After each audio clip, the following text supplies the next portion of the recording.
जी नाज़रीन, आज का जो वीलॉग है वो उस खबर के मुतालिक है जो नवाज़ शरीफ ने लंदन से दी। और नवाज़ शरीफ ने एक बहुत बड़ा ऐलान कर दिया है, और वो ऐलान ऐसा है जिससे यहाँ पर जो आजकल लोग हुकूमत में हैं उनके दिल दहल गए हैं। ना सिर्फ ये कि जो हुकूमत में हैं उनके दिल दहल गए हैं, बल्कि इस हुकूमत के लाने वाले भी थोड़े से घबरा गए हैं, थर्रा गए हैं, डर गए हैं। और वो ऐलान क्या है उसके बारे में हम आपको बताते हैं। आपसे दरख्वास्त ये है कि आप हमारे चैनल को सब्सक्राइब करें और बेल आइकॉन के बटन को ज़रूर प्रेस करें ताकि हमारी वीडियोस के नोटिफिकेशन आप तक मिल जाए। नवाज़ शरीफ ने जो बड़ा ऐलान किया है वो इस हुकूमत की करप्शन के मुताल्लिक है। हो ये रहा था, और हम वो ऐलान आपको सुनवाएंगे भी। हो ये रहा था गुज़िश्ता कुछ अरसे से, चूँकि एक बाकायदा एक प्रोपेगेंडा गैंग के ज़रिए नवाज़ शरीफ, शहबाज शरीफ, पीपल्स पार्टी, हमज़ा शहबाज, मरीम नवाज़ के ख़िलाफ़ करप्शन का ऐसा नरेटिव बिल्ड किया गया कि जिसमें से वो इतनी ताकतवर नरेटिव था कि बहुत सारे लोग उसको सच समझने लग गए। और उस करप्शन के नैरेटिव के आड़ में इस हुकूमत ने खूब रंग रलियाँ मनाई और जितने प्रोजेक्ट्स थे हर प्रोजेक्ट में करप्शन की और हर सतह पर करप्शन की। ये भी सुनने में आया है कि लोगों को नौकरियां जो दी जाती हैं उसकी मद में भी करोड़ों रुपए वसूल किए जाते हैं।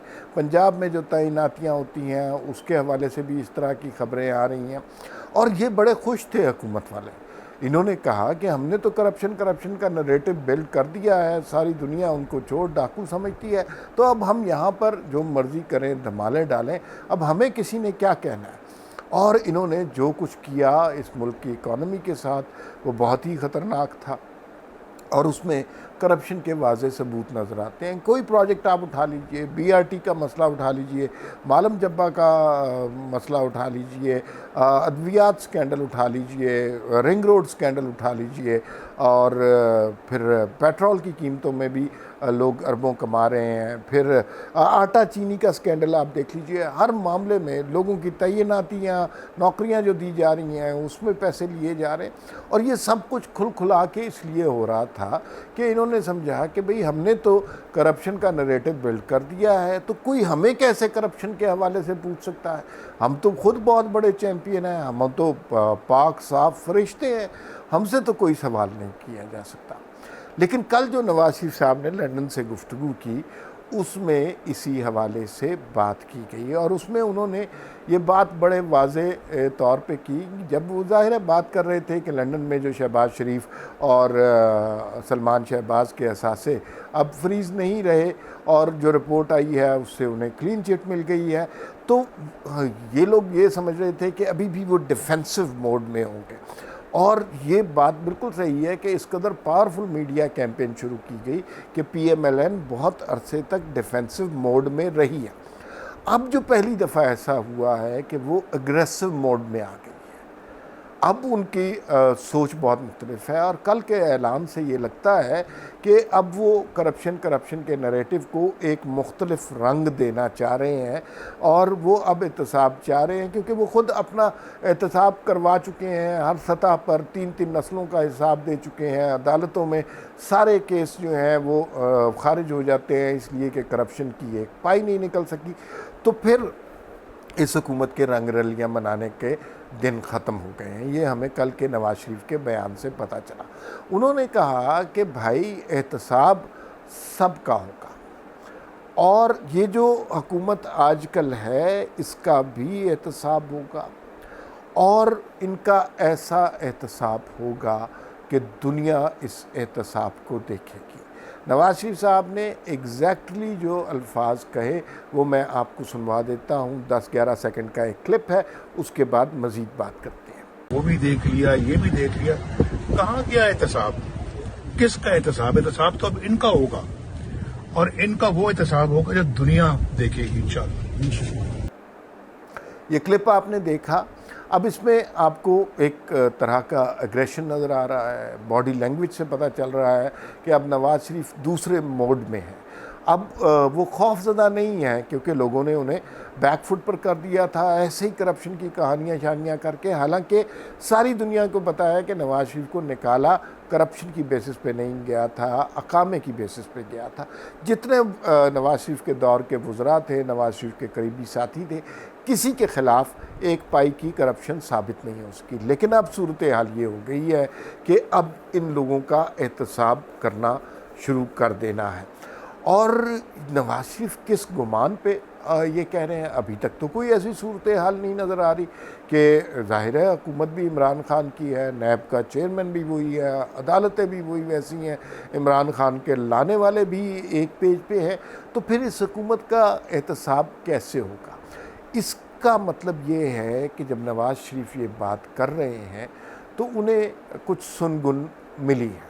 अब सुनगुन के कई मानी हो सकते हैं सियासी इस्तिलाह के माने में, लेकिन उन्हें यूँ लग रहा है कि कहीं ना कहीं से अब इस हुकूमत के जाने का पयाम उनको मिल चुका है। इसी वजह से हम ये भी सुन रहे हैं कि नवाज शरीफ साहब शायद दिसंबर तक पाकिस्तान आ जाए, और नवाज शरीफ का दिसंबर तक पाकिस्तान आना पाकिस्तान की सियासी तारीख़ में बहुत बड़ा वाक़या होगा।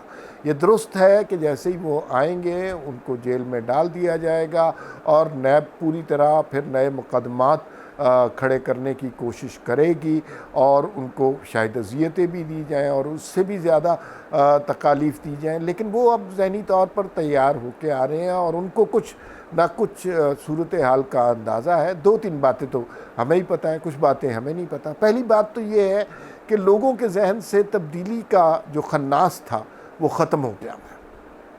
लोग अब जिसे पंजाबी में कहते हैं नको नक हो चुके हैं, और अब वो ना महंगाई मज़ीद बर्दाश्त कर सकते हैं, ना इमरान खान की वो फरसूदा तकरीर जो गुज़िश्ता 20 साल से वो बर्दाश्त कर सकते हैं। उनको पता चल गया है कि एहतसाब का नारा एक पॉलिटिकल कैंपेन थी, इसमें कतन कोई सच्चाई नहीं थी। और इमरान खान ख़ुद भी किसी दिन आकर ये कहने की अहलियत रखते हैं कि ये जो करप्शन का नारा मैंने नहीं लगाया था, ये मुझसे लगवाया गया था। तो अगर इस तरह की सूरत हाल हो गई तो फिर आप देखेंगे कि क्या जो तहरीक इंसाफ के और बाकी पाकिस्तान के लोग जिनको ये मानने पर मजबूर किया गया कि ये करप्ट लोग हैं, चोर हैं, डाकू हैं, उनकी सूरत हाल क्या होगी। लेकिन कुछ बड़ी अहम मुलाकातें भी नवाज शरीफ साहब की हो रही हैं लंदन में, जिसके बारे में बहुत कुछ बताया नहीं जा सकता।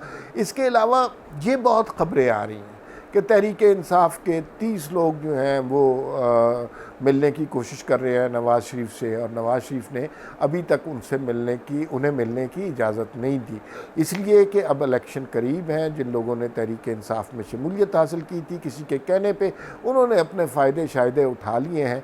अब उनके लिए बहुत अहम है अगले इलेक्शन में टिकट हासिल करना और अपनी सीट को जीतना, और ये बड़े सेल्फिश मकासद होते हैं। इसके लिए उन्हें और कुछ नहीं चाहिए होता, उन्हें बस वो सीट चाहिए होती है। तो जो सूरत हाल बन रही है, गैलप के 2 नंबर सर्वे जो मर्ज़ी कहते रहे, लेकिन पंजाब में KPK में जो इस वक्त प्रेजेंस PMLN की है वो तारीख़ में कभी भी नहीं रही।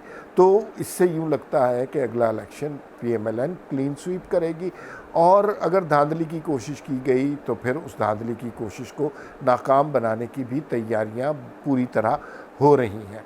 अब मामलात इस जगह आ रहे हैं कि नवाज शरीफ वो बात कर सकते हैं जो उन्होंने कल की, और बहुत से लोग ये सुनना चाह रहे थे। लोग तंग आ गए थे इस करप्शन के नैरेटिव से, और लोग ये सुनना चाह रहे थे कि ये जो करप्ट लोग जो हम पे हुक्मरान है आजकल, जो सबसे बड़े चोर हैं और दूसरों को चोरी का ताना देते हैं, क्या कोई वक्त ऐसा आएगा कि जब इनका भी एहतसाब होगा, जब ये भी पकड़े जाएंगे, इनके लाने वालों के ऊपर भी जिम्मेदारी डाली जाएगी, इनसे भी पूछा जाएगा कि किसी प्रोजेक्ट में कितने पैसे खाए, कितना बजट था, कितने फंड्स थे, और उस हवाले से इनसे सवालात किए जाएंगे। तो गेम बड़ी दिलचस्प हो रही है, लेकिन अगले कुछ महीने, और इसमें कुछ रोल जो है उस बात का भी हो सकता है कि अक्टूबर में आप देखेंगे कि कुछ अपॉइंटमेंट्स भी फ़ौज के इदारे में बड़ी अहम हो रही हैं, कुछ लोग इधर उधर जा रहे हैं। ये एक्चुअली किसी भी डेमोक्रेटिक कंट्री में ये बात अहम नहीं होनी चाहिए। अमेरिका में कोई नहीं जानता कि चीफ़ ऑफ आर्मी स्टाफ कौन है या उनकी इंटेलिजेंस के इदारे का हेड कौन है, लेकिन हमारे यहाँ सारी पॉलिटिक्स इसी के ऊपर बेस होती है। तो अक्टूबर के बाद जाहिर है कुछ नवीद नवाज शरीफ साहब को मिले ही होगी। और मैं आपको ये बताऊं कि जिन लोगों ने नवाज शरीफ के साथ, उनके साथियों के साथ जुल्म किया है, नवाज शरीफ अपने साथ होने वाला जुल्म को माफ़ कर सकते हैं, लेकिन अपने साथियों के साथ होने वाले जुल्म को वो कभी भी माफ़ नहीं करेंगे। तो जो नवाज शरीफ कह रहे हैं कि जो ये हुकूमत है इसका एहतसाब होगा, इसके लाने वालों का भी ये एहतसाब होगा, तो ये बात बिल्कुल सच पर मबनी है। और इससे पीटीआई के बहुत से वुज़रा के दिल दहल गए हैं और उनके लाने वाले भी खौफ से इस वक्त थर्रा रहे हैं।